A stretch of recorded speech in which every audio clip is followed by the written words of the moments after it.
चलो next heading डालो। Set data type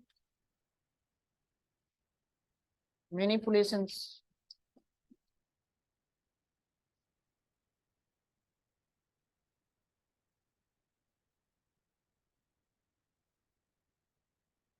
तो कल हमने सेट बनाना देख लिया था कि सेट बनाने के लिए हमें कर्ली ब्रेसेस यूज करना होता है ना। और उसमें इंडेक्सिंग स्लाइसिंग काम नहीं करता। और सेट भी आपका क्या होता है, म्यूटेबल होता है ना।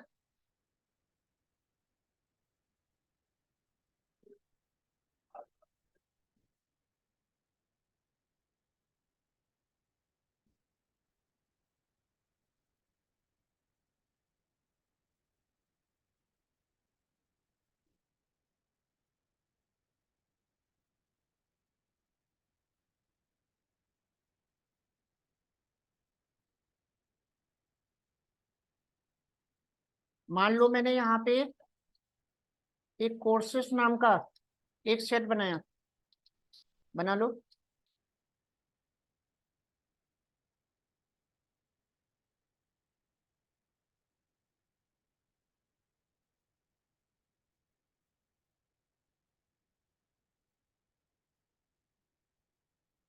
ये हमने एक कोर्सेस नाम का एक सेट बनाया, ठीक है। अब जब मैं इसको डिस्प्ले करूंगा तो ये यूनिक एलिमेंट डिस्प्ले करेगा और रैंडम ऑर्डर में करेगा। यहाँ तक कोई डाउट? तो मैंने एक सेट बनाया जिसमें अलग अलग मैंने कोर्सेस का नाम दे दिया, ठीक है। अब इसका अगर मैं टाइप पता करूंगा तो क्या बताएगा, सेट बताएगा।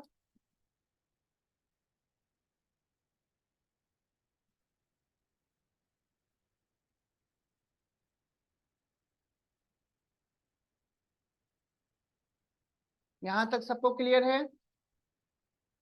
अब मेरे को इसमें एक नया एलिमेंट ऐड करना है, तो म्यूटेबल है तो ऐड हो सकता है। तो सेट के अंदर अगर आपको कोई भी एक नया एलिमेंट ऐड करना है तो इसमें ऐड नाम का एक मेथड होता है। और ऐड मेथड का यूज करके आप कोई भी एक नया एलिमेंट ऐड कर सकते हो। अब ये एलिमेंट कहीं पे भी रैंडम ऑर्डर में ऐड हो सकता है ना। अनऑर्डर्ड होने की वजह से कहीं पे भी ऐड होगा, है ना। तो अब जब आप इसको डिस्प्ले करोगे तो उसमें पाइथन भी ऐड हो चुका होगा। कोई कंफ्यूजन? इस वजह से ये म्यूटेबल है, तो हम सेट को मॉडिफाई कर सकते हैं। तो ये चीज नोट कर लेना कि सेट के अंदर अगर हमें कोई नया एलिमेंट ऐड करना है तो उसके लिए ऐड नाम का हमें मेथड यूज करना होगा।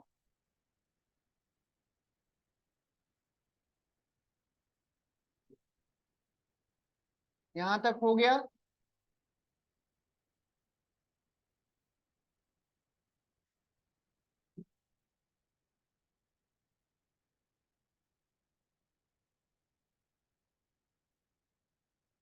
हाँ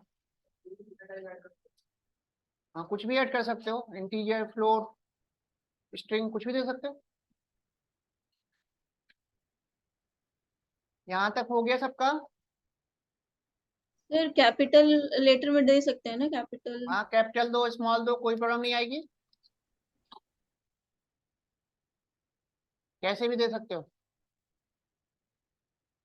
अब मान लो मेरे पास ये एक सेट बना हुआ है, इसमें टोटल नंबर ऑफ एलिमेंट कितने हैं, 4 है। अब मेरे को किसी एलिमेंट को क्या करना है, डिलीट करना है। तो डिलीट करने के लिए इसमें रिमूव नाम का मेथड होता है। तो रिमूव मेथड यूज करोगे और इसमें जो भी आप एलिमेंट का नाम दोगे उस एलिमेंट को ये रिमूव कर देगा। तो अब अगर आप कोर्सेस को डिस्प्ले करोगे तो उसमें से PHP डिलीट हो चुका होगा। तो इस तरह से ऐड करने के लिए ऐड नाम का मेथड होता है और रिमूव करने के लिए रिमूव नाम का मेथड होता है। तो रिमूव मेथड का यूज करके आप सेट के किसी भी एलिमेंट को रिमूव कर सकते हो।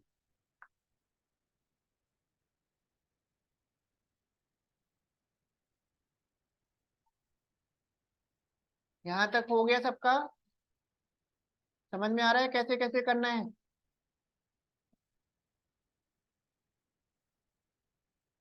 ऐड मेथड का यूज करके आप ऐड करोगे और रिमूव मेथड का यूज करके आप रिमूव करोगे। ठीक है। अब आपको कहीं ऐसी रिक्वायरमेंट आ गई कि आपके पास ऑलरेडी सेट बना हुआ है और उस सेट के सारे एलिमेंट को आपको खाली करना है, इम्प्टी करना है, और बाद में नए नए एलिमेंट ऐड ऑन करना है, जैसे हमने लिस्ट में किया था, है ना। तो लिस्ट को इम्प्टी करने के लिए हमने क्लियर नाम का मेथड यूज किया था और अपेंड का यूज करके हमने नया नया एलिमेंट ऐड कर दिया था। तो यहाँ पे भी अगर आपको सेट को इम्प्टी करना है तो क्लियर नाम का ही मेथड यूज होगा। तो जैसे ही आप क्लियर मेथड यूज करोगे ये सेट को इम्प्टी कर देगा। अब अगर प्रिंट करके आप कोर्सेज को डिस्प्ले करोगे तो वो खाली हो चुका होगा।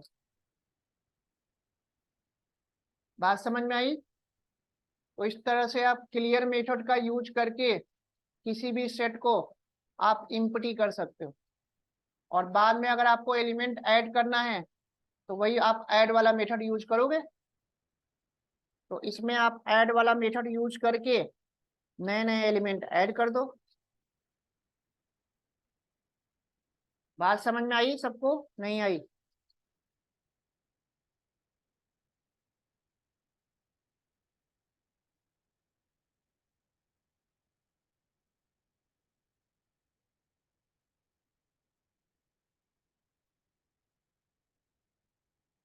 तो इस तरह से हमने क्लियर मेथड का यूज करके सेट को इम्प्टी कर दिया और बाद में मैंने ऐड मेथड का यूज करके नया नया एलिमेंट ऐड ऑन कर दिया। तो वन बाय वन सारे मेथड क्लियर हो रहे हैं।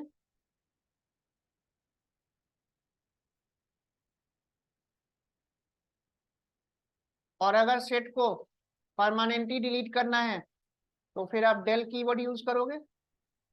तो डेल का यूज करके आप परमानेंट सेट को क्या कर सकते हो? डिलीट कर सकते हो।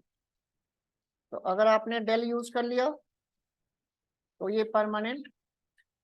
अब इसके बाद अगर आप उसको डिस्प्ले करोगे तो वो एरर शो करेगा, है ही नहीं।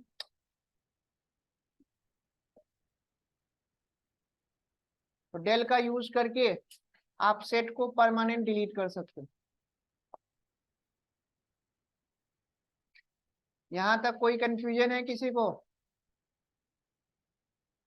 तो क्लियर इम्प्टी करेगा और डेल डिलीट करेगा।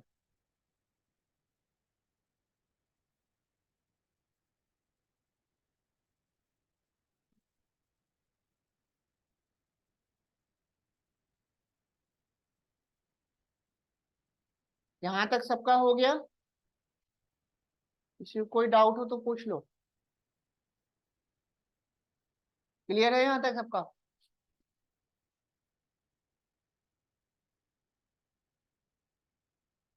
अब आपसे कुछ इंटरव्यू में क्वेश्चन पूछा जाएगा, इसको नोट करो। इसमें एक ट्रोजन सेट नाम का एक फंक्शन होता है।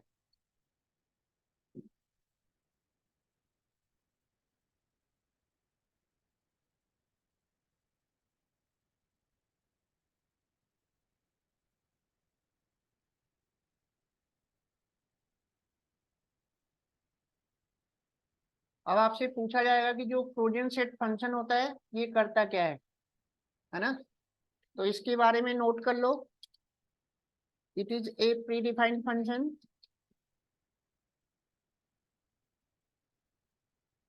And it is use for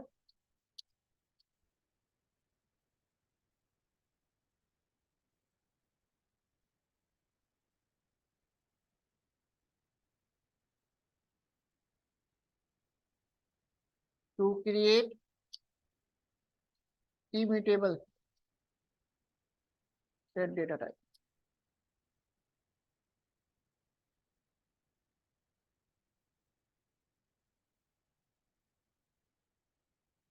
अभी मैंने आपको बताया था कि जो सेट होता है वो हमारा म्यूटेबल होता है, उसको हम मॉडिफाई कर सकते हैं। लेकिन अब आपको एक सेट बनाना है इम्यूटेबल टाइप का, तो उसके लिए आपको फ्रोजन सेट फंक्शन यूज करना होगा। तो अगर आप फ्रोजन सेट फंक्शन का यूज करके अगर आप सेट बनाओगे तो वो हमेशा इम्यूटेबल टाइप का बनेगा। और इम्यूटेबल टाइप का बनने का मतलब आप आप उसको मॉडिफाई नहीं कर सकते, टपल की तरह हो जाएगा। तो एक बार जब आपने बना दिया तो इसमें ना तो आप नया एलिमेंट ऐड कर पाओगे, ना रिमूव कर पाओगे, ना इम्पटी कर पाओगे, ओनली बस डिलीट कर सकते हो। तो फ्रोजन सेट का एडवांटेज ये है कि मेरे को एक सेट बनाना तो है, लेकिन उसको इम्यूटेबल टाइप का बनाना है, टपल की तरह। ठीक है, तो ऐसा करने के लिए आप फ्रोजन सेट फंक्शन यूज करो। क्लियर हो गया? तो इंटरव्यू में आपसे पूछा जाएगा कि फ्रोजन सेट फंक्शन करता क्या है, तो आपको यही बताना है कि फ्रोजन सेट फंक्शन का यूज करके हम किसी भी सेट को इम्यूटेबल टाइप का बना सकते। क्लियर? नोट डाउन कर लिया? अब कैसे बनाएंगे एग्जाम्पल देख लो।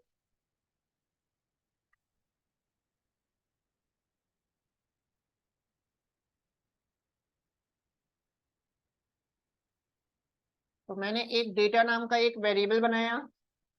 अब मैं यहाँ पे फ्रोजन सेट यूज करूंगा और इस फ्रोजन सेट फंक्शन के अंदर मैं एक लिस्ट पास कर दूंगा। ठीक है, मल्टीपल वैल्यू देने के लिए लिस्ट तो बनाना पड़ेगा।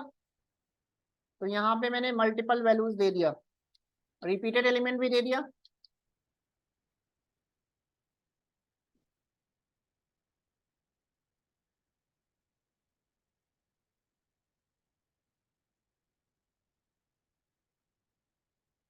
तो यहाँ तक नोट कर लो। अब जब मैं इसको डिस्प्ले करूंगा तो काम तो ये सेट वाला करेगा, लेकिन बनेगा ये इम्यूटेबल। तो अब जब आप प्रिंट करके डेटा वेरिएबल को जब डिस्प्ले करोगे तो वो यूनिक एलिमेंट दिखा रहा है और रैंडम ऑर्डर में आएगा।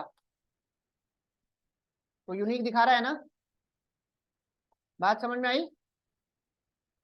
तो अगर ये सेट की तरह काम नहीं कर रहा होता तब तो ये रिपीटेड एलिमेंट भी लेता, टपल और लिस्ट की तरह। काम तो सेट का ही कर रहा है ना। और आपको दिख रहा होगा कि इसमें कर्ली ब्रेसेस भी आ रहा है। अब इसका अगर आप टाइप पता करोगे तो फ्रोजन सेट बताएगा। क्या बताएगा? Frozen set.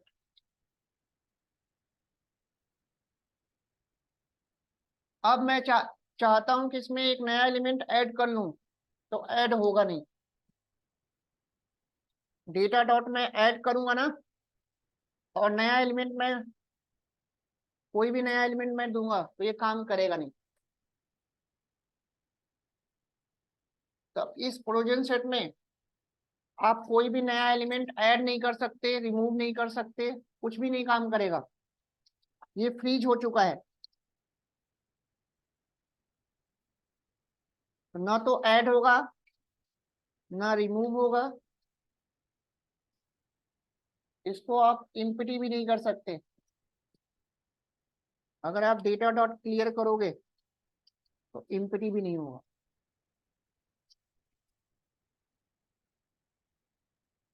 गलत दे दिया मैंने। यहाँ तक समझ में आया सबको? नहीं आया? यहाँ डॉट लगा लेना।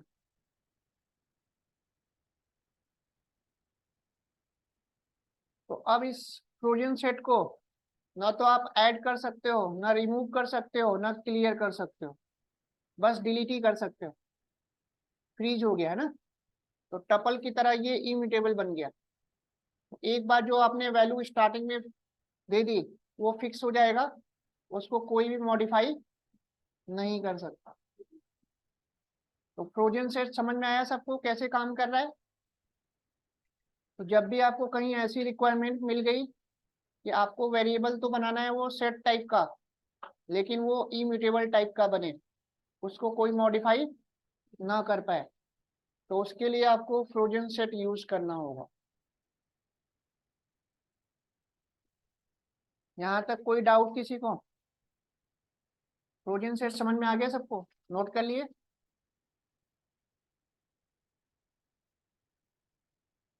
तो इसमें ऐड, रिमूव और क्लियर तीनों मेथड काम नहीं करेगा, केवल डिलीट कर सकते हो डेल का यूज करके।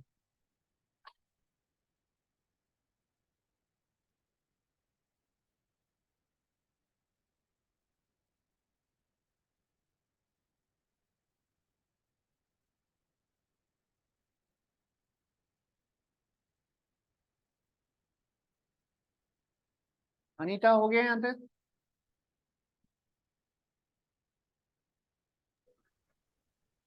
Yes sir.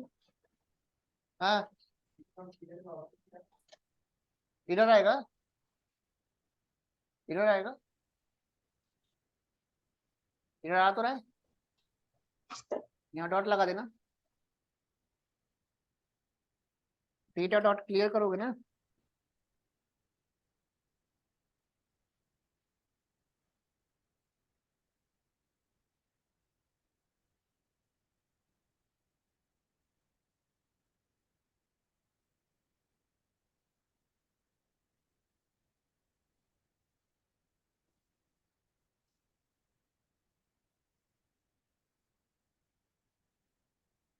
क्लियर नहीं हो पाएगा, बस डेल कर सकते हो।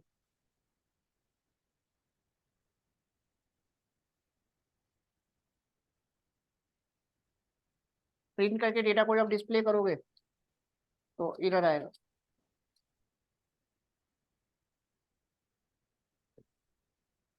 तो ना तो आप ऐड कर सकते हो, ना रिमूव कर पाओगे, ना इम्पटी कर पाओगे, बस डिलीट कर सकते हो। अब डिलीट कर दिए तो दे रहा है कि वो डेटा है ही नहीं, अब तो कंप्लीट खत्म हो गया ना, परमानेंट। क्लियर हुआ? और कोई कंफ्यूजन किसी को?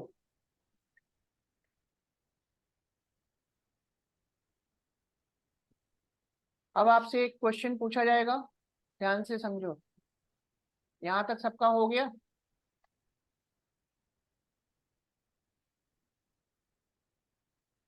नेक्स्ट हेडिंग डालो, हाउ टू क्रिएट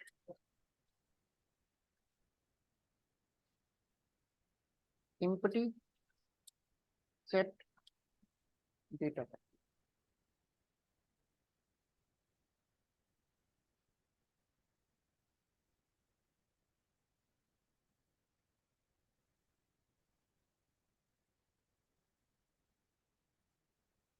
तो हमने इसके पहले empty लिस्ट बनाना सीखा था, empty डिक्शनरी बनाना सीखा था। अब आपको कहीं ऐसी रिक्वायरमेंट मिल गई कि आपको पहले empty सेट बनाना है और बाद में उसमें element one by one add करना है ना? तो अब आपको empty सेट बनाने में प्रॉब्लम आएगी, क्योंकि आपको पता है कि डिक्शनरी बनाने के लिए भी हम कर्ली ब्रेसेस यूज करते हैं और सेट बनाने के लिए भी।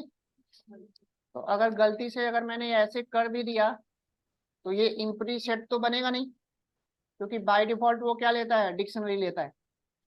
तो अगर मैं इसका टाइप अगर मैं पता करूंगा भी तो वो डिक्शनरी बताएगा, है ना? तो इसका मतलब तो फिर हम empty सेट तो बना ही नहीं पाएंगे, क्योंकि सेट के लिए भी कर्ली ब्रेसेस यूज होता है और डिक्शनरी के लिए भी कर्ली ब्रेसेस यूज होता है। लेकिन अब हमें बनाना है, तो लिख लेना कि अगर आपको कोई भी अगर empty सेट बनाना है तो उसके लिए आपको सेट नाम का फंक्शन यूज करना होगा। तो बिना सेट फंक्शन यूज किए आप empty सेट नहीं बना सकते। आ रहा है? तो लिख लेना। तो आप empty सेट डायरेक्ट नहीं बना सकते, आपको सेट फंक्शन यूज करना होगा। तो विदाउट सेट फंक्शन यूज किए आप empty सेट नहीं बना सकते। अनीता क्लियर है यहाँ तक?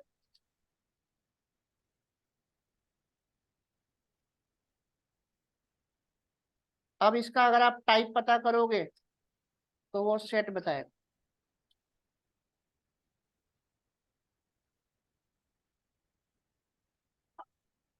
यहाँ तक सबको समझ में आया? पीछे कोई डाउट हो तो पूछ लेना। अब अगर मेरे को इसमें नया एलिमेंट ऐड करना है तो ऐड फंक्शन का यूज करके कर लो।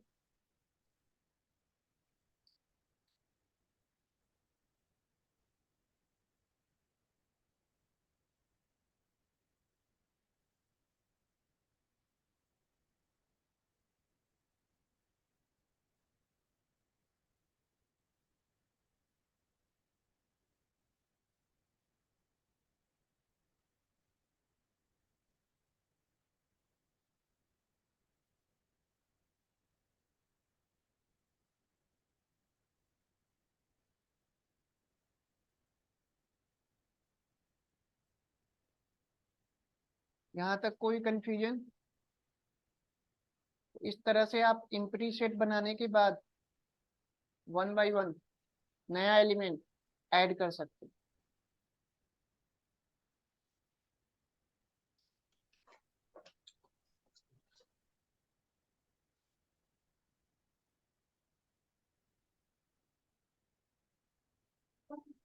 यहाँ तक सबका हो गया? किसी को कोई डाउट हो तो पूछ लो।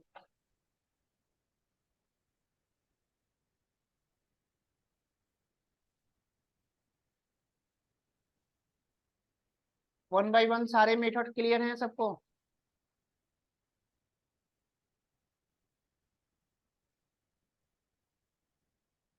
यहाँ तक सबका हो गया?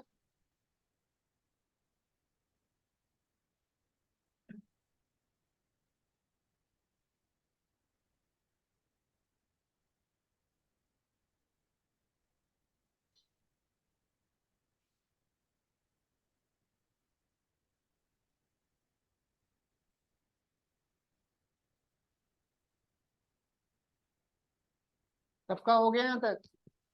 Yes sir. तो सारे फंक्शंस हो गए?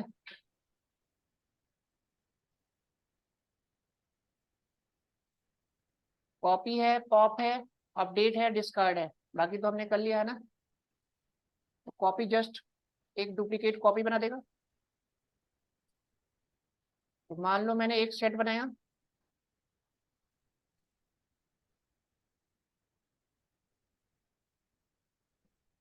ये मैंने एक सेट बनाया,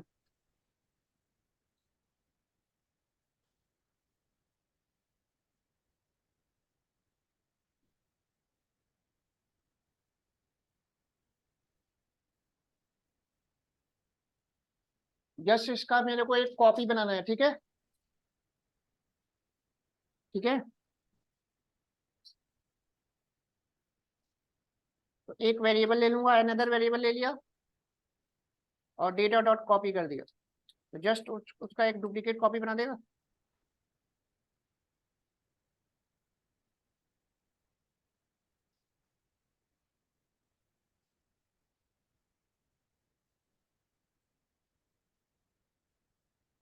जस्ट उसका एक कॉपी बना दिया। लिस्ट में भी हमने देखा था ऐसे ही, है ना?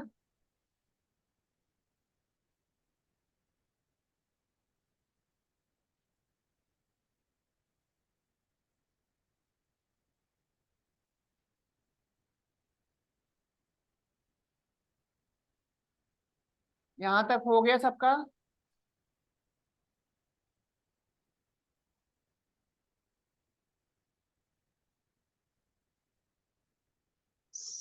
सर इसमें जैसे कि प्रिंट कराया डेटा को, तो जो आउटपुट आया उसका कॉपी बनाएगा। हाँ जी, हाँ जी। तो अभी मैं डेटा को डिस्प्ले करूं या डेटा टू को डिस्प्ले करूं, दोनों में एलिमेंट सेम है। जस्ट उसका एक कॉपी बना दिया।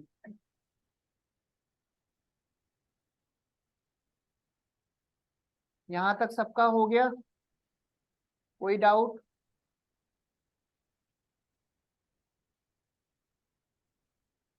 चलो नेक्स्ट देखो। नेक्स्ट फंक्शन कौन सा है? पॉप। तो पॉप के बारे में पता ही है, कोई भी एक एलिमेंट क्या करेगा? डिलीट कर देगा।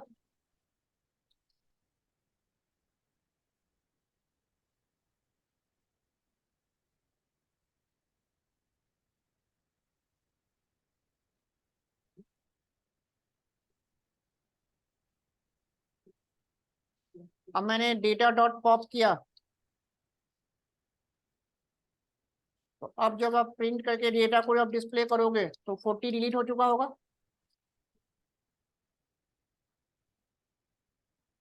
तो रैंडम, हाँ, रिमूव में आपको पर्टिकुलर देना होता है कि कौन से एलिमेंट को रिमूव करना है। यहाँ पे मेरे को देना नहीं है, ये अपने आप रैंडम किसी भी एक एलिमेंट को डिलीट कर देगा। आई बात समझ में? और रिमूव में प्रॉपर हम देते हैं कि किस एलिमेंट को डिलीट करना, वहां मेंशन करना था ना।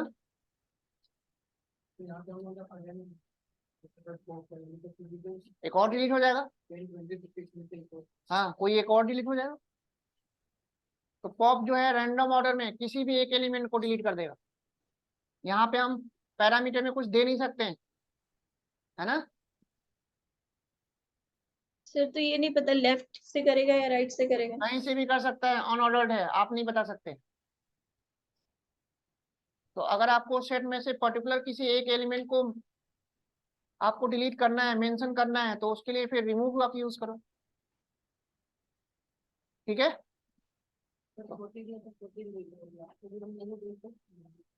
हमने दिया कहाँ है? दे सकते नहीं इसमें, वो रिमूव में ही दे सकते हैं, इसमें नहीं दे सकते।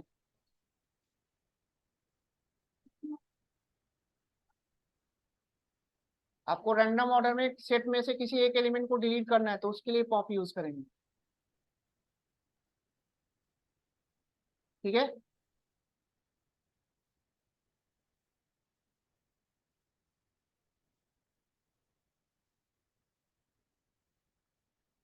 यहां तक समझ में आ गया सबको? अब आपने दो अलग अलग सेट बनाया, एक डेटा वन है, दो अलग अलग आपने सेट बनाया।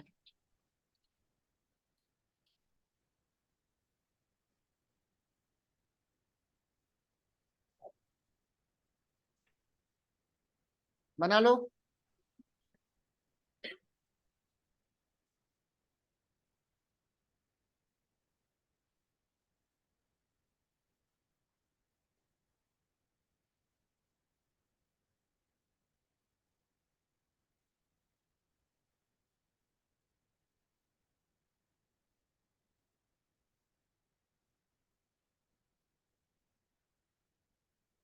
यहाँ पे हमने दो अलग अलग सेट बनाया, एक डेटा वन है और एक डेटा टू है।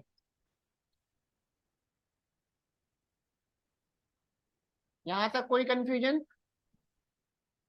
अब डेटा वन में डेटा टू को मेरे को अपडेट करना है, तो मैं क्या करूंगा, data one dot update data two.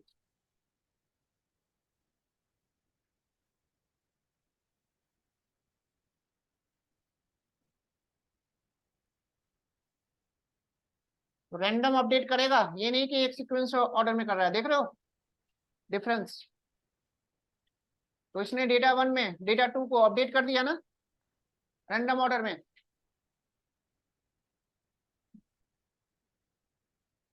तो अपडेट समझ में आया कैसे काम कर रहा है? तो रैंडम ऑर्डर में डेटा वन में डेटा टू को उसने क्या किया, ऐड कर दिया।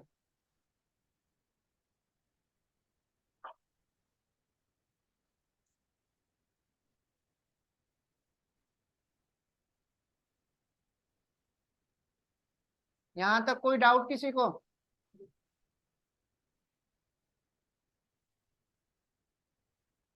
सर इसमें जैसे कि हमने मतलब सेट बनाया, सेट बनाने के बाद पहले प्रिंट कराएंगे उसको। प्रिंट मैंने बस आपको दिखाने के लिए किया, प्रिंट कराने की जरूरत है नहीं।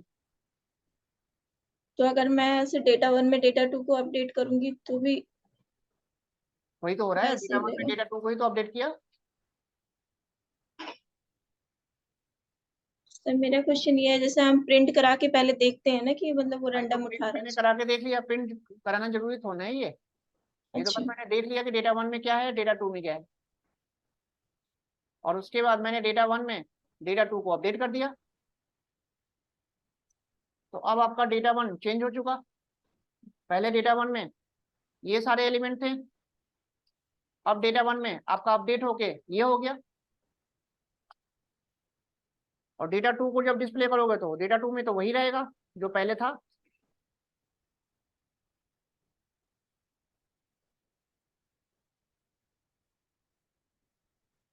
यहाँ तक क्लियर है सबको?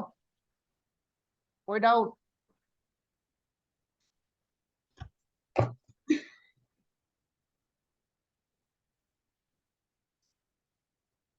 अनीता हो गया यहाँ तक? Yes sir. अब इसमें एक मेथड है डिस्कार्ड। डिस्कार्ड देख लो कैसे काम करता है।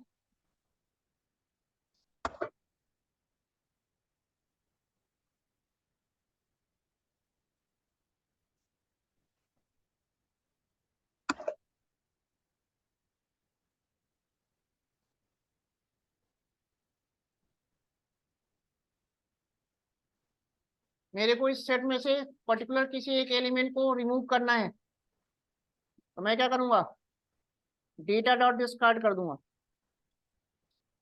और डिस्कार्ड में जो भी मैं एलिमेंट दूंगा उसको वो डिस्कार्ड कर देगा, रिमूव कर देगा।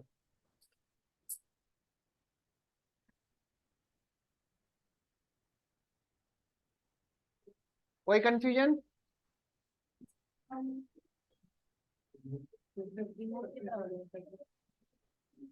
हाँ, तो जस्ट लाइक ये रिमूव की तरह काम कर रहा है ना। हाँ, तो अभी ये नोट कर लो, फिर डिफरेंस नोट करो। रिमूव में और डिस्कार्ड में डिफरेंस पूछा जाएगा आपसे। रिमूव और डिस्कार्ड दोनों मेथड एक जैसे काम कर रहे हैं, है ना। अब दोनों में एक छोटा सा डिफरेंस है, पहले ये नोट कर लो, फिर मैं डिफरेंस बताता हूँ। हो गया? तो डिस्कार्ड यूज होता नहीं है, बस इंटरव्यू में आपसे पूछा जाएगा कि रिमूव में और डिस्कार्ड मेथड में डिफरेंस क्या होता है। काम दोनों का क्या है? सेम है ना।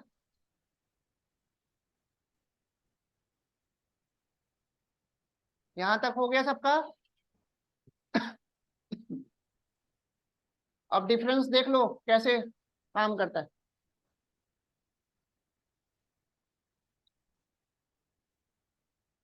अभी मैं रिमूव मेथड यूज कर रहा हूं, ठीक है।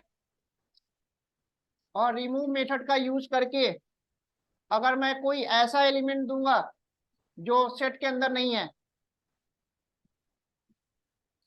तो ये एरर शो करेगा।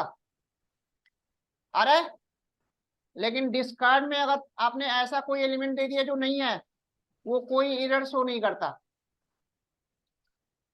अब डेटा डॉट में डिस्कार्ड कर रहा हूं और 70 दे रहा हूं, तो कोई एरर शो नहीं करता ये। यही डिफरेंस है बस।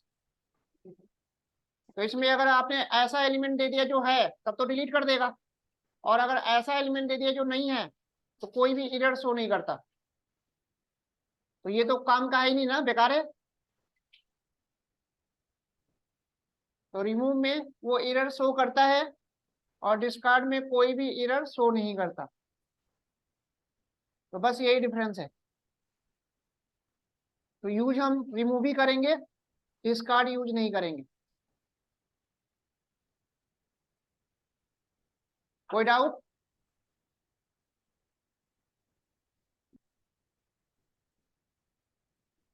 तो सेट डेटा टाइप आप लोगों को अच्छे से क्लियर हो गया। तो इस तरह से आप लोगों का सारा डेटा टाइप कंप्लीट हो गया। Number, string, list, tuple, dictionary और सेट। तो अब 6 डेटा टाइप में कोई डाउट तो नहीं है किसी को? यहां तक कोई कंफ्यूजन हो तो पूछ लो किसी को।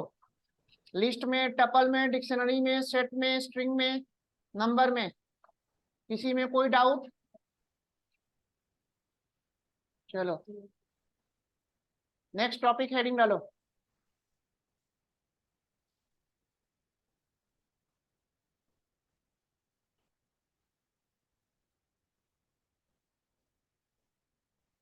Type casting.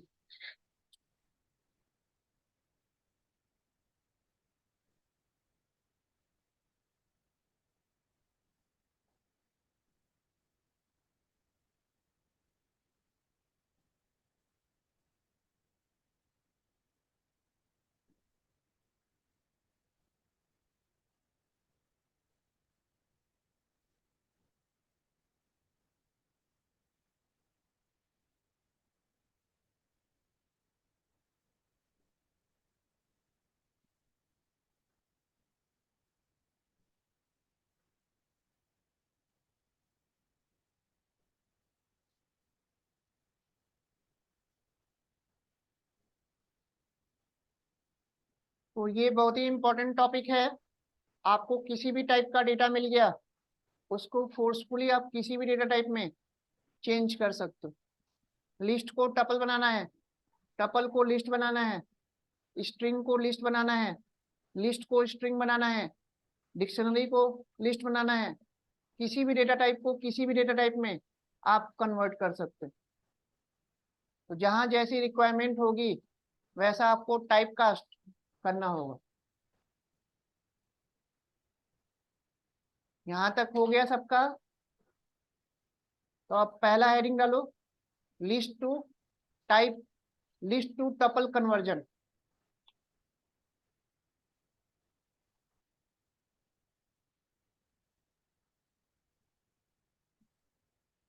अब हमारे पास एक लिस्ट बना हुआ है और उसको मेरे को फोर्सफुली टपल में कन्वर्ट करना है। तो हेडिंग डाल लेना, लिस्ट टू टपल कन्वर्जन। तो मैंने एक लिस्ट बनाया,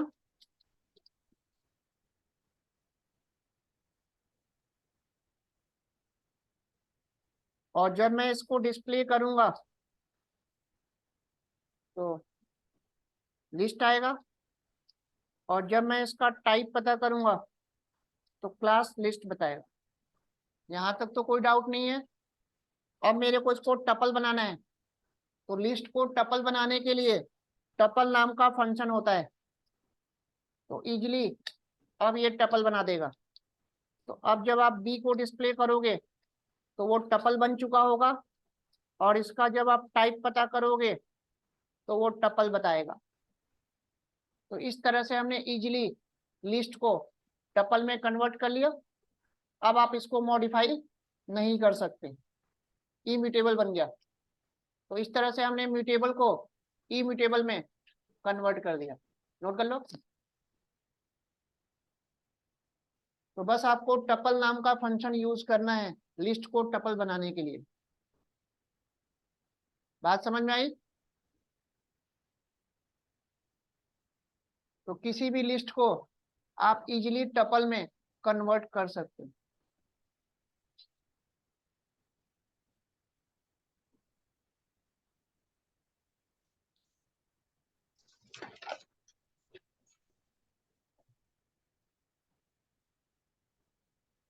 हो गया?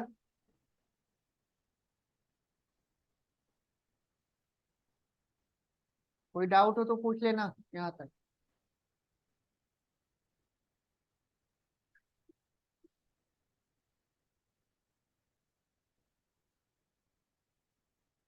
यहाँ तक हो गया सबका?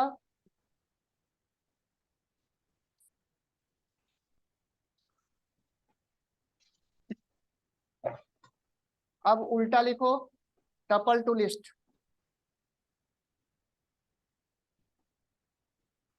तो आपके पास कोई भी टपल बना हुआ है, उसको फोर्सफुली आपको लिस्ट में कन्वर्ट करना है। तो टपल को लिस्ट बनाने के लिए लिस्ट नाम का फंक्शन होता है। तो फंक्शन का नाम भी वही रखा है जिससे आपको याद करने में प्रॉब्लम ना हो। तो अब आपका टपल से लिस्ट बन गया। तो कोई भी टपल है उसको अगर आपको लिस्ट बनाना है तो लिस्ट नाम का फंक्शन यूज करना होगा। कोई डाउट? तो इस तरह से आप लिस्ट को टपल और टपल को लिस्ट इजीली बना सकते हैं।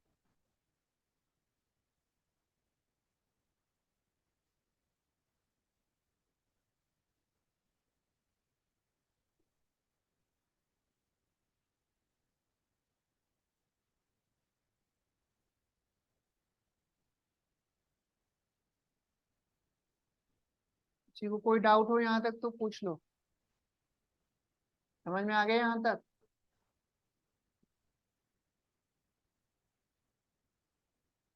पीछे आ रहा है सबको? चलो नेक्स्ट हेडिंग डालो, स्ट्रिंग टू लिस्ट। आपके पास कोई स्ट्रिंग है और उस स्ट्रिंग को आपको लिस्ट बनाना है। तो एक स्ट्रिंग ले लिया मैंने, हेलो वर्ल्ड। अब मेरे को इस स्ट्रिंग को लिस्ट बनाना है। तो जब मैं इसका टाइप पता करूंगा तो स्ट्रिंग बताएगा।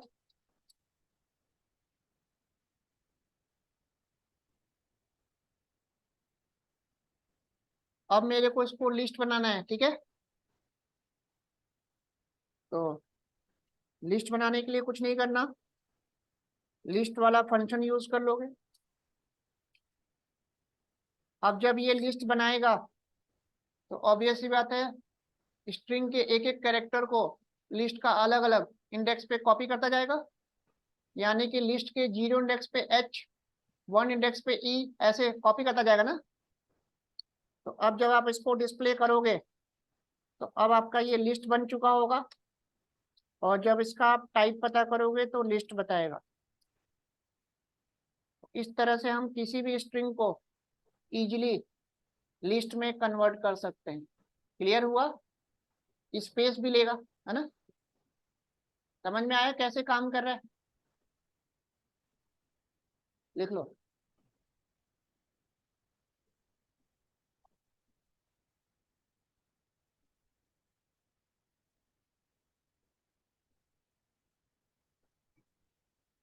इस तरह से हम किसी भी स्ट्रिंग को लिस्ट बना सकते हैं। कोई कंफ्यूजन?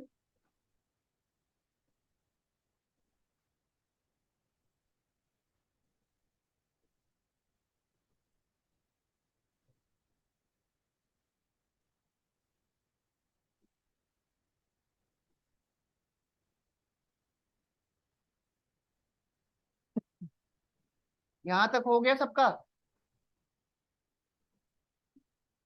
चलो नेक्स्ट हेडिंग डालो, लिस्ट टू स्ट्रिंग। अब उल्टा बनाना है, लिस्ट है मेरे पास और उसको स्ट्रिंग बनाना है।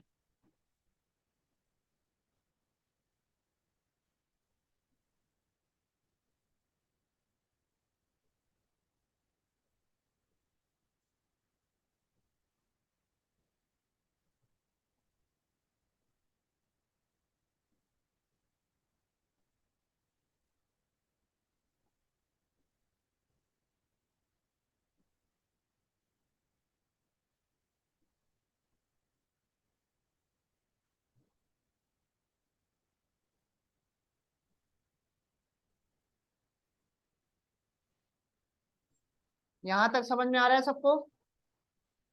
अब जब मैं इसका टाइप पता करूंगा तो क्या बताएगा? लिस्ट बताएगा ना। अब मेरे को इस लिस्ट के सारे एलिमेंट को कंबाइन करके सिंगल स्ट्रिंग बनाना है ना। तो इसके लिए मैंने आप लोग को बताया था, एक वेरिएबल ले लिया और मैंने आप लोग को एक ज्वाइन नाम का मेथड बताया था, याद है? तो इस ज्वाइन मेथड में मैं लिस्ट को पास कर दूंगा। अब जब मैं प्रिंट करके बी को डिस्प्ले करूंगा तो वो स्ट्रिंग बन चुका होगा।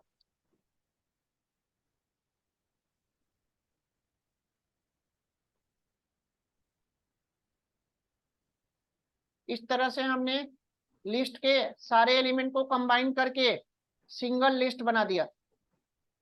बीच में अगर स्पेस नहीं देना आपको तो ये स्पेस हटा देना। तो ज्वाइंस का काम ही यही होता है कि लिस्ट के मल्टीपल एलिमेंट्स को कंबाइन करके ये सिंगल स्ट्रिंग बना देता है। तो इस तरह से आप लिस्ट को स्ट्रिंग और स्ट्रिंग को लिस्ट इजीली टाइपकास्ट कर सकते हो। सबको आया समझ में कैसे कैसे करना है टाइपकास्ट?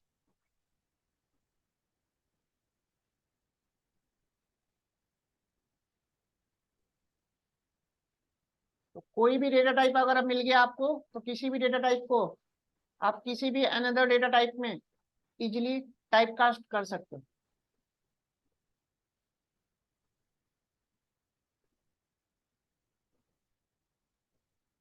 यहां तक सबका हो गया?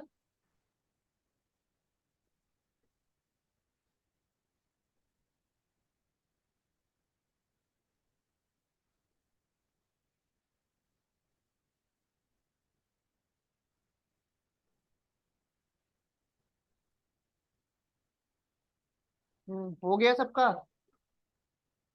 चलो नेक्स्ट हेडिंग डालो।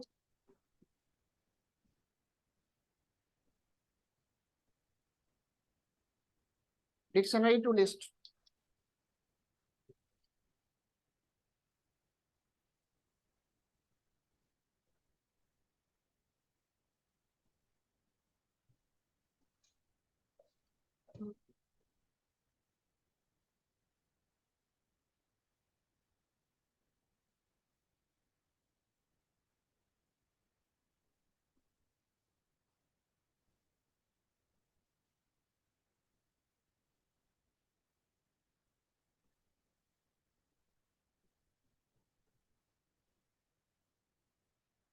हमने यहाँ पे एक डिक्शनरी बनाई जिसमें आपके पास 4 आइटम है। आईडी है, नेम है, एज है, प्रोफाइल है।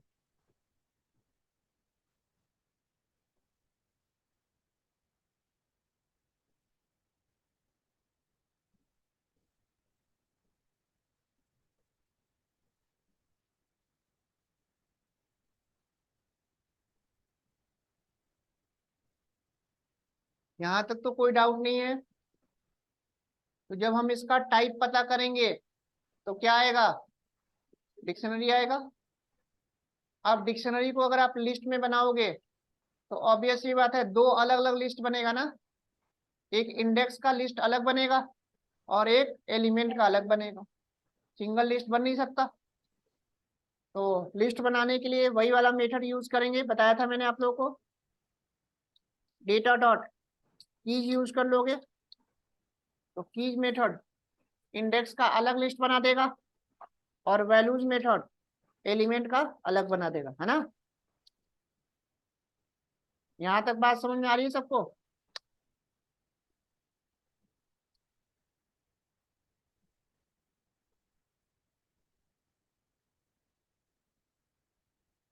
नोट कर लो। तो इस तरह से डिक्शनरी को हम दो अलग अलग लिस्ट में कन्वर्ट कर सकते हैं। इंडेक्स का अलग लिस्ट बन जाएगा और वैल्यू का अलग बन जाएगा। तो सारे टाइप कन्वर्जन क्लियर है सबको?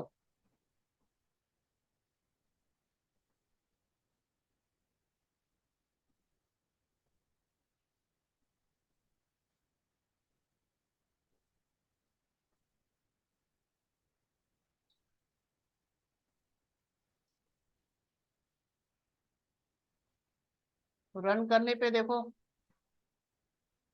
ये आउटपुट आ रहा है।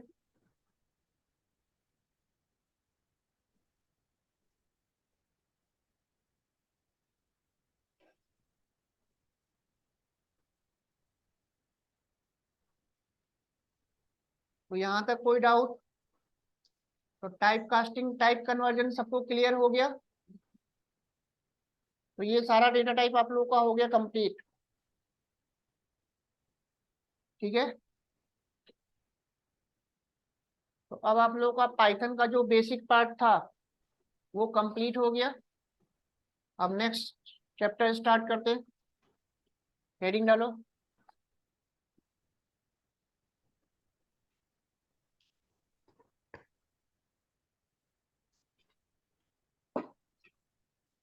और मेन प्रोग्रामिंग, पाइथन की प्रोग्रामिंग यहीं से स्टार्ट होती है। ठीक है। तो हेडिंग डालो।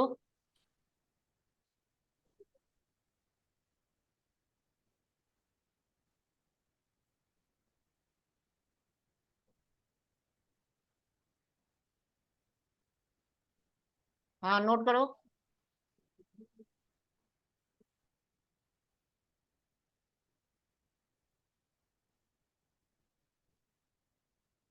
हाँ क्या बात कर रहे हो आप लोग?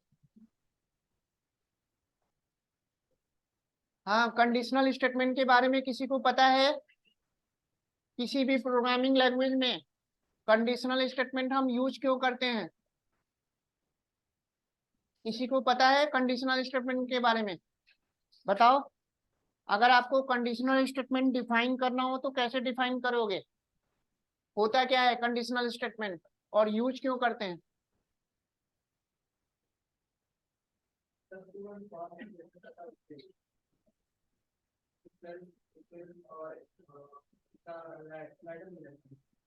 अच्छा, और कोई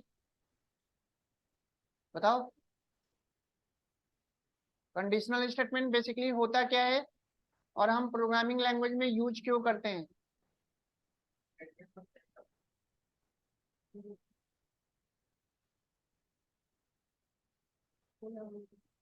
किसी को पता है कुछ?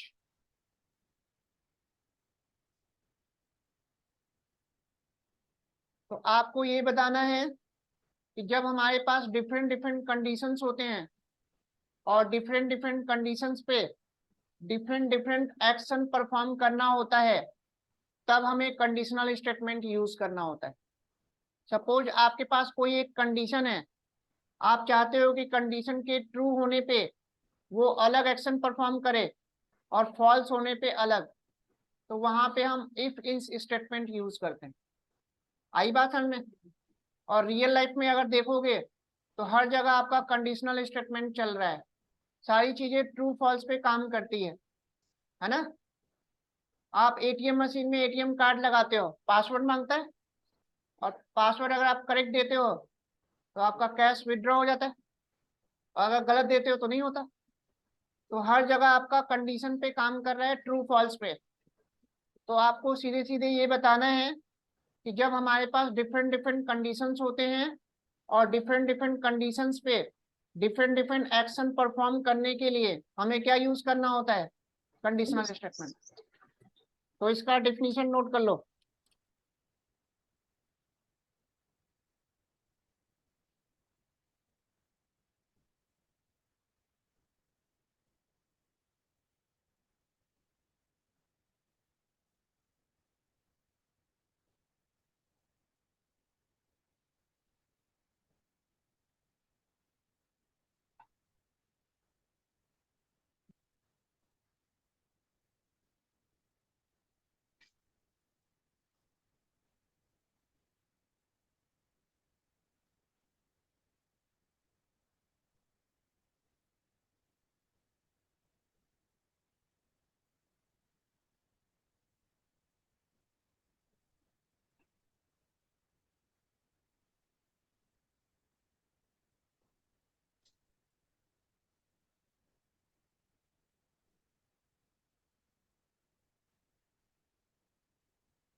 पाइथन में कंडीशनल स्टेटमेंट कितने टाइप के होते हैं?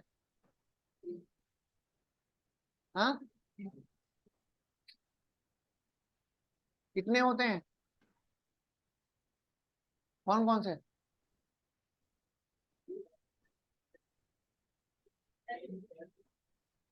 7 टाइप का होता है। तो इन्हीं को वन बाय वन हमें डिटेल में देखना है, ठीक है?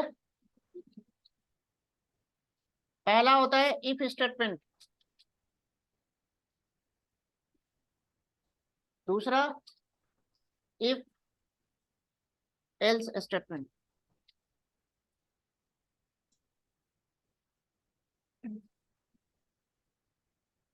तीसरा टर्नरी ऑपरेटर स्टेटमेंट।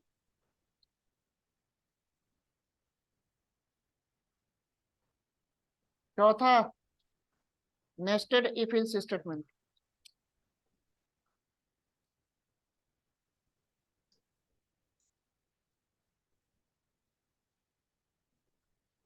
पांचवा if elif else statement.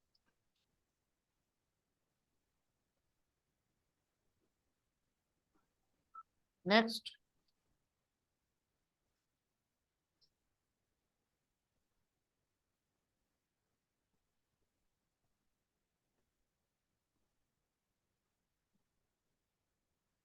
Match case.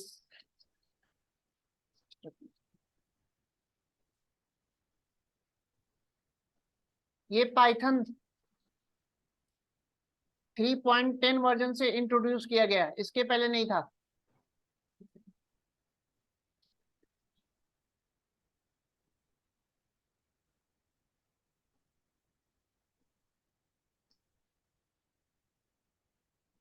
Jumping statement में आपका ब्रेक आता है, कंटिन्यू आता है,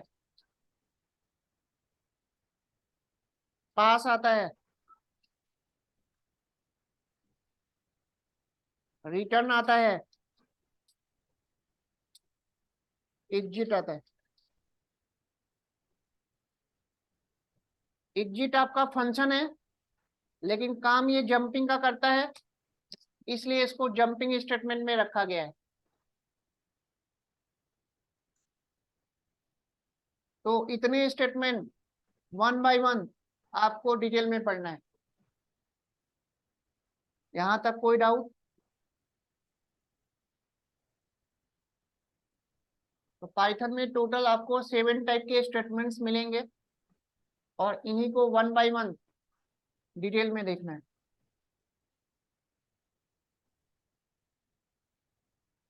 यहां तक सबका हो गया? कोई डाउट?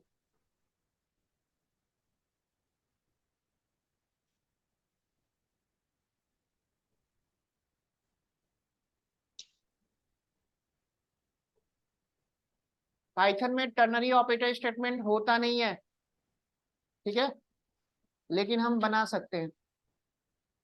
तो इंटरव्यू में आपसे पूछा जाएगा कि पाइथन में टर्नरी ऑपरेटर स्टेटमेंट सपोर्ट नहीं करता। मैंने पहले भी बताया था, यूनिरी बाइनरी टर्नरी बताया था। तो उस समय आप लोगों को मैंने बताया था कि पाइथन में टर्नरी ऑपरेटर सपोर्ट नहीं करता, क्वेश्चन मार्क एंड कोलन होता ही नहीं है, लेकिन हम बना सकते हैं। तो इंटरव्यू में आपसे पूछेगा कि पाइथन में टर्नरी ऑपरेटर स्टेटमेंट होता नहीं है, लेकिन हमें बनाना है, तो हम उसको कैसे बनाएं? वो तो ये चीज नोट कर लेना कि पाइथन में टर्नरी ऑपरेटर होता नहीं है, लेकिन हम बना सकते हैं। तो आगे मैं बना के इसको दिखाऊंगा कि हम टर्नरी ऑपरेटर स्टेटमेंट कैसे बना सकते हैं, ठीक है। और टर्नरी ऑपरेटर स्टेटमेंट जो है इफ इल्स स्टेटमेंट का शॉर्टकट होता है। जो प्रोग्राम मैं इफ इल्स स्टेटमेंट का यूज करके 4 लाइन में बनाऊंगा, उसको मैं टर्नरी ऑपरेटर स्टेटमेंट का यूज करके सिंगल लाइन, तो 4 लाइन वाला काम आपका 1 लाइन में हो जाएगा। तो बेसिकली ये कोड को क्या करेगा? ऑप्टिमाइज करेगा। तो जितने भी प्रोग्राम आप इफ इल्स से बनाओगे, उसको आप टर्नरी ऑपरेटर का यूज करके आप सिंगल लाइन में बना सकते हो। इतना समझ में आया? चलो नेक्स्ट हेडिंग डालो। पहला हेडिंग डालो, इफ स्टेटमेंट।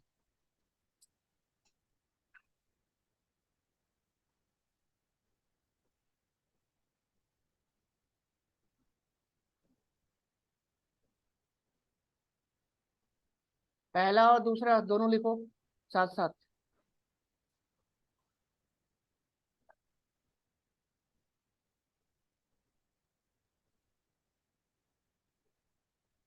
अब दोनों का एक बार सिंटेक्स नोट कर लो।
इफ और इफ इल्स का सिंटेक्स नोट कर लो।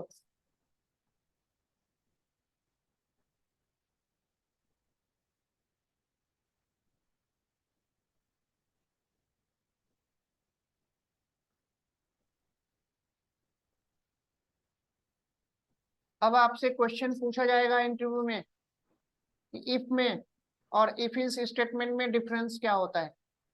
कब आप ओनली इफ यूज करोगे और कब आप इफ एल्स यूज करोगे। तो दोनों में डिफरेंस किसी को पता है?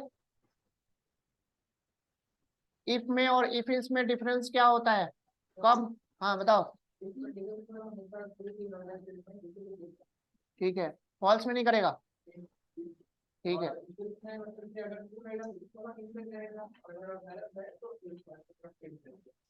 ठीक है।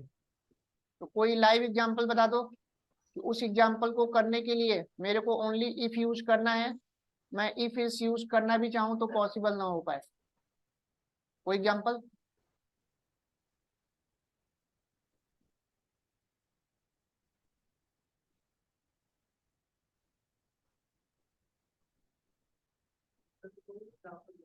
हाँ बता दो कोई भी एक एग्जांपल।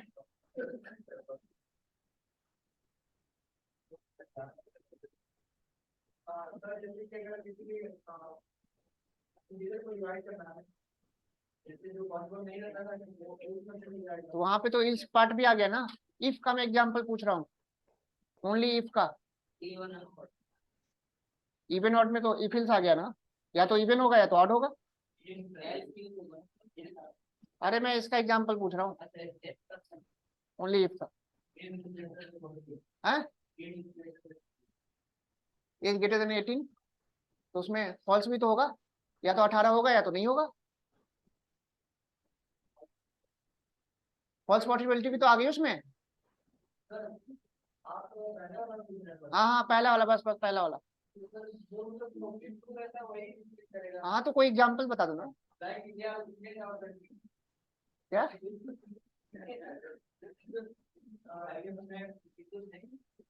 उसमें फॉल्स पॉसिबिलिटी नहीं होगी? कोई दूसरा यूएस जाना चाहेगा तो नहीं जाएगा?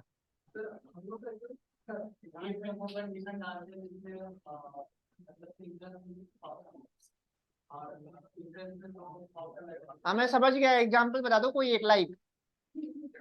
हाँ कि उस एग्जांपल को करने के लिए मैं इफ इस यूज कर ही नहीं सकता, ओनली इफ ही यूज होगा उसमें।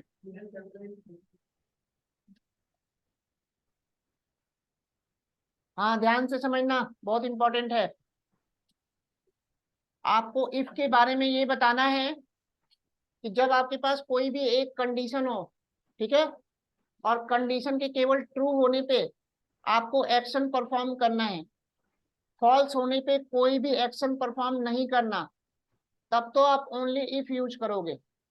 और जब आपके पास कोई एक कंडीशन हो और कंडीशन के ट्रू होने पे अलग एक्शन परफॉर्म करे और फॉल्स होने पे अलग, तो वहां पे आप इफ इल्स यूज करोगे। इतना समझ में आया? इसका मतलब आपको इफ, ओनली इफ आपको तब यूज करना है जब आपके पास कोई ऐसी सिचुएशन हो जिसमें ओनली ट्रू वाली पॉसिबिलिटी हो।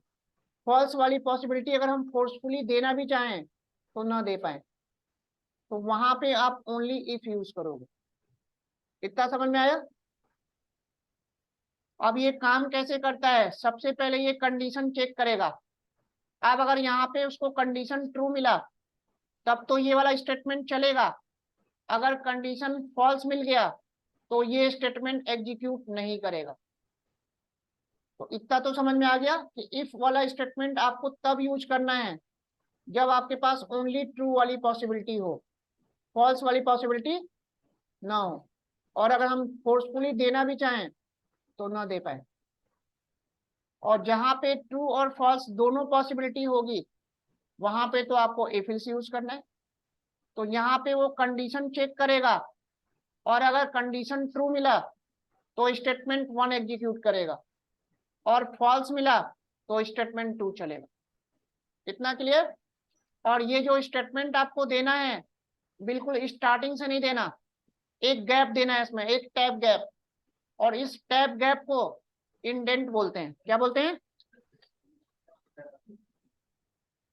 अगर आपने टैब गैप नहीं दिया तो इंडेंटेशन एरर शो कर देगा। इस गैप को क्या बोलते हैं? इंडेंट। तो यहाँ पे भी आपको इंडेंट देना है, यहाँ पे भी इंडेंट देना है। वैसे जैसे ही आप यहाँ पे कोलन लगा के इंटर करोगे, कर्सर अपने आप वो यहाँ पे आ जाएगा। तो गलती से अगर स्टेटमेंट बिल्कुल स्टार्टिंग में लिख दिया तो इंडेंटेशन एरर आ जाएगा। बात समझ में आई? तो इफ और इफ इल्स में डिफरेंस सबको क्लियर हो गया। तो आपको सीधे सीधे यही बताना है कि जब भी आपके पास कोई भी एक कंडीशन हो और कंडीशन के केवल ट्रू होने पे आपको एक्शन परफॉर्म करना है, फॉल्स होने पे कोई भी एक्शन परफॉर्म नहीं करना, तो वहां पे आप ओनली इफ यूज करोगे। और जब आपके पास कोई एक कंडीशन हो और कंडीशन के ट्रू होने पे अलग एक्शन परफॉर्म करे और फॉल्स में अलग, तब आप क्या यूज करोगे? If else. यहां तक कोई डाउट? और मैं कुछ 2-3 एग्जाम्पल बताता हूं, तो उस एग्जाम्पल को सॉल्व करने के लिए मैं इफ एल्स यूज नहीं कर सकता, ओनली इफ यूज करूंगा। क्लियर? एक क्वेश्चन आपको दे दिया गया, ध्यान से सुनना।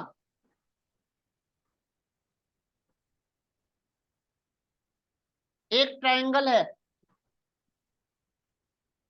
और ट्रायंगल में आपको 3 साइड इनपुट करना है रन टाइम पे, S1, S2, S3। यहां तक बात समझ में आई?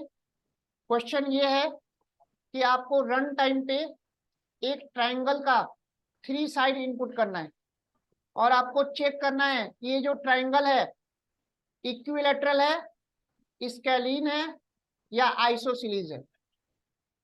अब जब आप 3 साइड इनपुट करोगे तो तीनों में से कोई ना कोई तो होगा।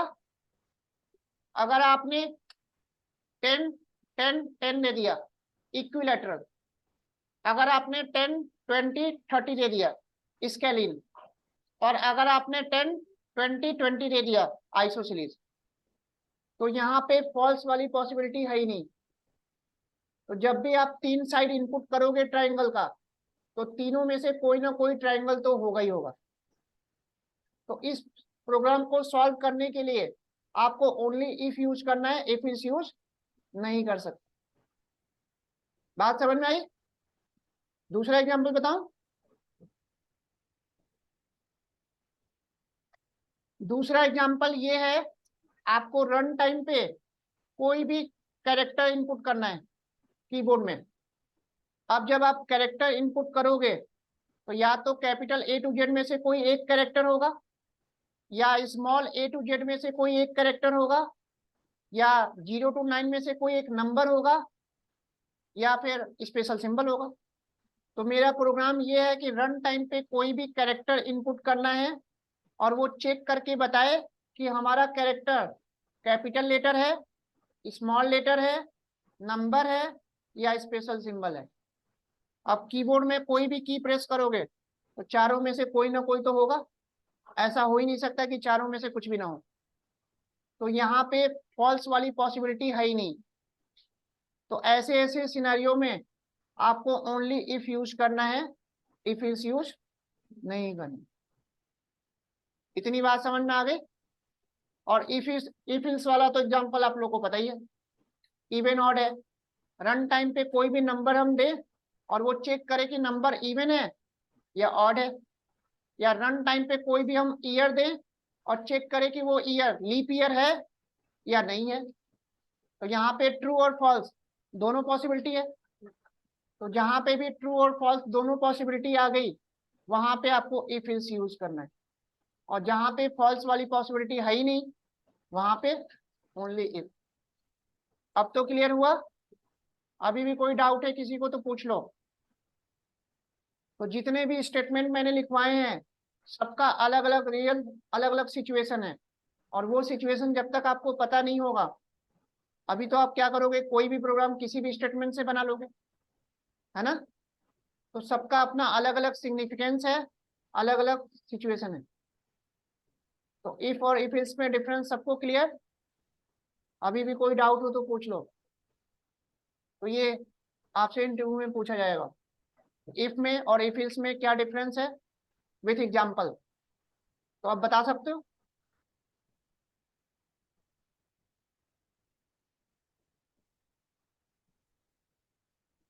तो एग्जांपल देखो।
नोट कर लो।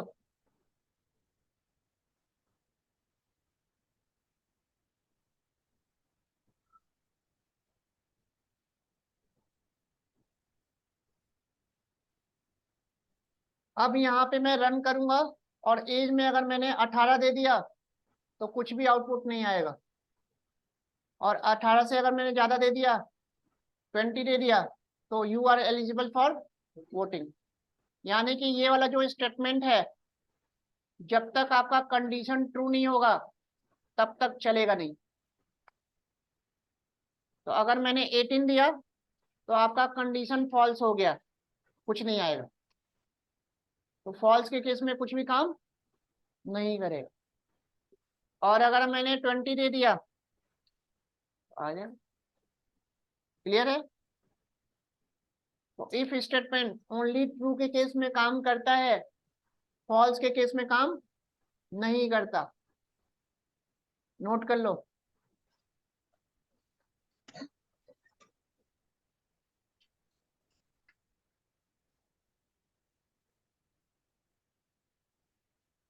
अब गलती से ये वाला स्टेटमेंट हमने स्टार्टिंग में दे दिया, अब मैं रन करूंगा तो इंडेंटेशन एरर आएगा।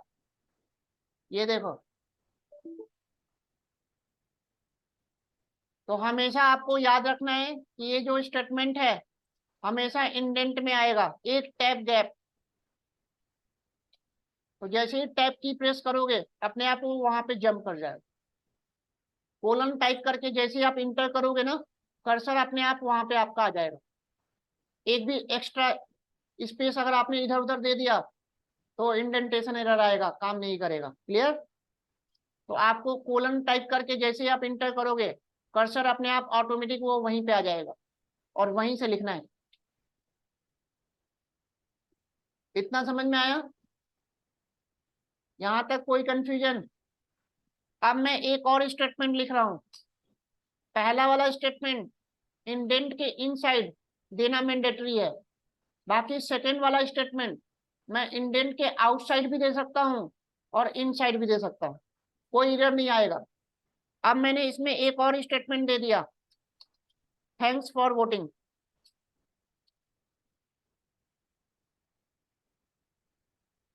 अब सेकंड वाले स्टेटमेंट को मैंने इंडेंट के बाहर दे दिया, अब कोई एरर नहीं आएगा। लेकिन जब मैं रन करूंगा तो अब मैं 18 दूंगा तो भी आएगा और 20 दूंगा तो भी आएगा। तो इसका मतलब अगर आप सेकंड वाला स्टेटमेंट इंडेंट के बाहर अगर दे देते हो तो ये वाला स्टेटमेंट अब इस कंडीशन पे डिपेंडेंट नहीं है। कंडीशन आपका ट्रू हो या फॉल्स हो, ये वाला स्टेटमेंट ऑलवेज एग्जीक्यूट करेगा। ये देखो, 18 मैं दूंगा तो भी चलेगा और 20 दूंगा तो भी चलेगा, जो कि गलत है, ऐसा होना नहीं चाहिए। अब मैं चाहता हूं कि थैंक्स फॉर वोटिंग जब आपका कंडीशन ट्रू हो तभी आए, तो उसको भी हम क्या करेंगे, इंडेंट में दे देंगे। तो अगर इस स्टेटमेंट को भी मैंने इंडेंट में दे दिया तो अब ये स्टेटमेंट भी कंडीशन पे क्या हो गया, डिपेंडेंट हो गया। अब अगर आप 18 दोगे तो कुछ नहीं आएगा और 20 दोगे तो दोनों आएगा।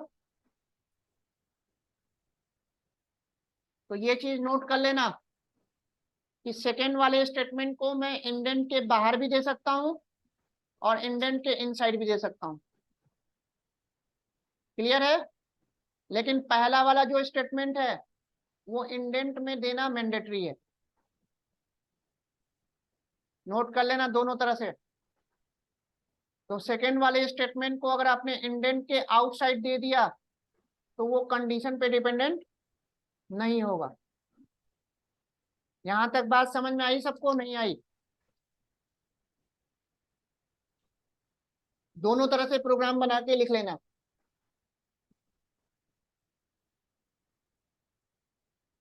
तो इफ स्टेटमेंट सबको क्लियर हुआ?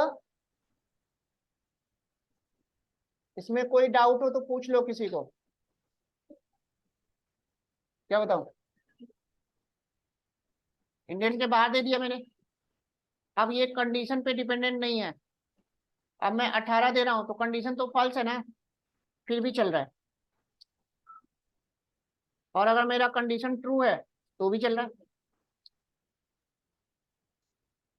तो ऐसा तो होना नहीं चाहिए, तो इसके लिए मैं इसको इंडेंट में दे दूंगा। अब जब तक आपका कंडीशन ट्रू नहीं होगा तब तक दोनों स्टेटमेंट नहीं आएगा।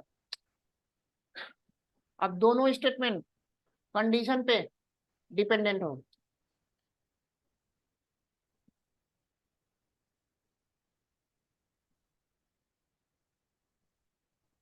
यहां तक सबको कॉन्सेप्ट समझ में आया या नहीं आया?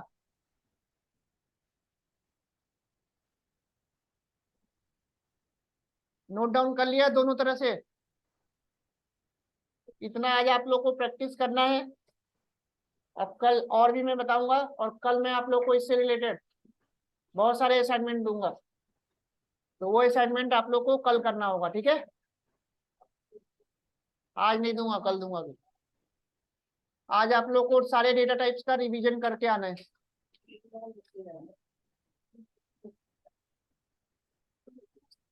अब कल से आप लोग को डेली असाइनमेंट दिया करूंगा, ठीक है? चलो कल मिलते हैं।